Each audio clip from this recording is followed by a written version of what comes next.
Jalen. I'm 11 years old and I'm in the 6th grade. Today I'll be doing a book review on Divide. The first thing I want to mention about this book is the cover. It's really awesome. It's like two flaps that you can like take apart, and it represents the book well because it's divide, and then the word divide is divided in the middle, which is very cool. This book is about a kid named Felix who has a heart condition that can kill him at any time. And he travels to this dimension by mistake. This mistake was caused by him passing out because he did too much.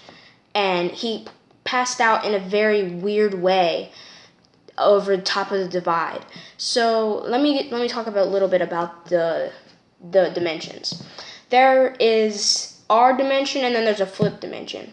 The flip dimension is our dimension, but it's flipped. So we're mythical, and mythical creatures are real. Science is fake. Magic is real. And with this, it brings new names to mythical creatures. Like, here's one example. There are a lot, but here's one example. A brittlehorn is a unicorn.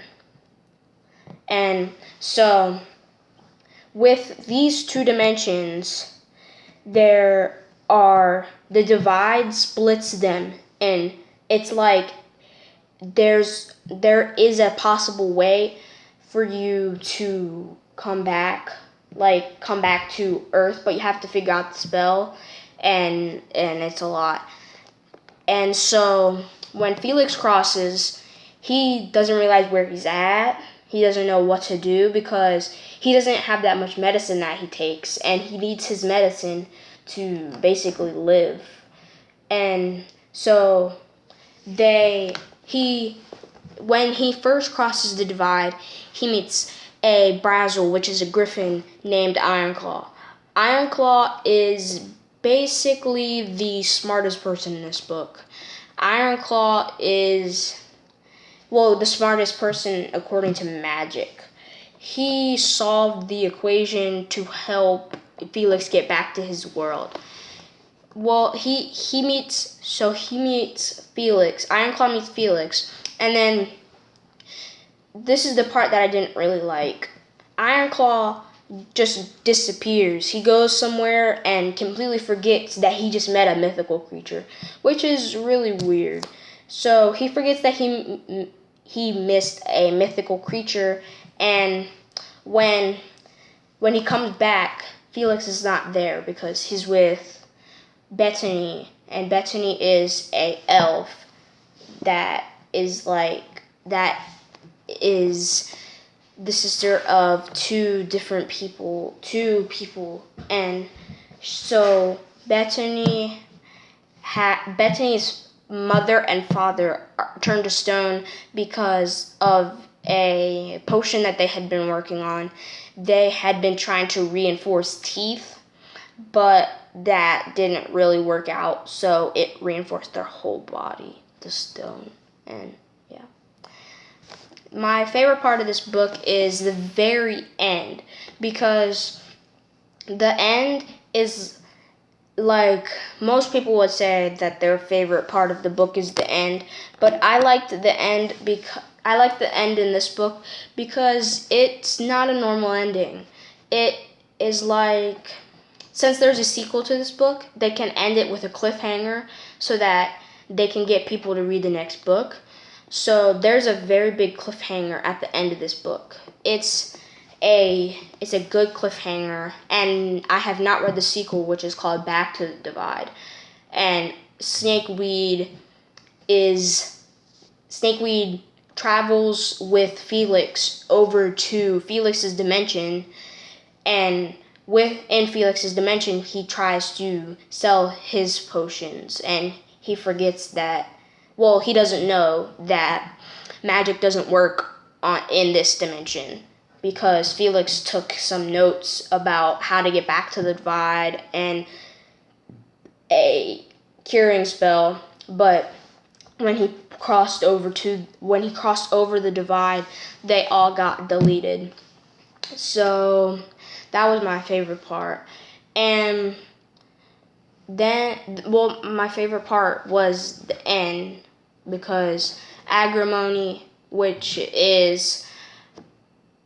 is a very important character in this book, tells everyone that came to Snakeweed's meeting in Andrea that Snakeweed's potions are fake and that they don't really work and that they're not tested. And then it causes this huge outbreak and revolt that goes on in like every city there is there. They all stop buying his stuff, and then the stores that refused to stop selling Snakeweed stuff got burned down, which is very, very brutal. I mean, I would have stopped selling it, but I wouldn't have at least burned down their thing. This is by, I forgot to tell you who this is by. This is by Elizabeth Kay. She's a very good author. And this book is 318 pages. It is a good 318 pages, and it is worth all the 318 pages time, because it tells you, it takes you through a good adventure. There's some romance in here somehow. There's magic, and it's an awesome book. My last thing that I would like to tell you guys is, what was it? There was one other thing. What was it? It was, when I read this book, the part that stood out to me, not that I really liked it, was the part where so in the beginning, when I started reading this book, there's a table in the front. And normally I just skip over the first pages. Like, if there's an introduction in a historical book, normally I'll just skip over the introduction. So I just turned to the first page. Well, I turned to the second page, and then I turned to the first page. When I read it, I was like, who are these people? When I read like the first chapter, I was like, who are these people and what are these things? So I was like looking through the book to see if there was anything that would tell me. And then in the beginning, I was like, oh my gosh, I forgot that there was a thing. And I didn't know there was a thing in here. And the part that stood out most to me was this cover. It's really cool. So if you guys have any other books that you liked, please contact me. And until then, see ya.